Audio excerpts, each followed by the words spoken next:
வணக்கம் நண்பர்களே, யாழி என்றால் என்ன என்று உங்கள் அனைவருக்கும் தெரியுமா? எல்லோரும் வாங்க யாழி எப்படி இருக்கும்னு பார்க்கலாம். குமரி கண்டத்தின் இயற்கை வாழ்விடமாக இருந்த யாழி. யாழி விசித்திரமான விலங்கு என்று நான் சொன்னால் உங்களால் நம்ப முடிகிறதா? ஆம், யாழி என்பது தென்னிந்தியாவைச் சுற்றியுள்ள கோயில்களில் காணப்படும் ஒரு விலங்குகளின் விசித்திரமான உயிரினம்.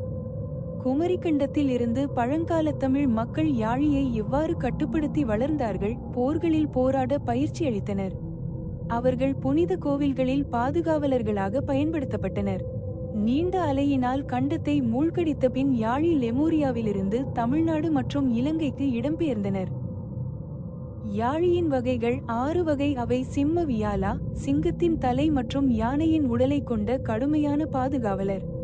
இரண்டாவது முழுமையானது கஜவயலா, யானையின் தலை மற்றும் சிங்கத்தின் உடலுடன் புத்திசாலித்தனம் மற்றும் சக்தியின் சின்னம். மூன்றாவது ஆற்றல் நிறைந்தது அஸ்வவயலா, குதிரை மற்றும் யானையின் தைரியமான கலவையாகும். நான்காவது சக்தி நிறைந்த ஒரு மகர யாழி, முதலையின் தலை மற்றும் தாடை, யானையின் தும்பிக்கை, பன்றியின் உடல் மற்றும் மயிலின் வால் ஆகியவற்றைக் கொண்ட யாழி. ஐந்தாவது சக்தி நிறைந்தது நிர் வயலா, மனித தலை யாழி. இறுதியாக ஸ்வானா வயலா, ஒரு நாய் தலை யாழி. தயவு செய்து வீடியோவை லைக் செய்து சப்ஸ்கிரைப் செய்து உங்கள் நண்பர்கள் மற்றும் உறவினர் இடம் வீடியோவை பகிரவும். வீடியோ பார்த்ததற்கு நன்றி.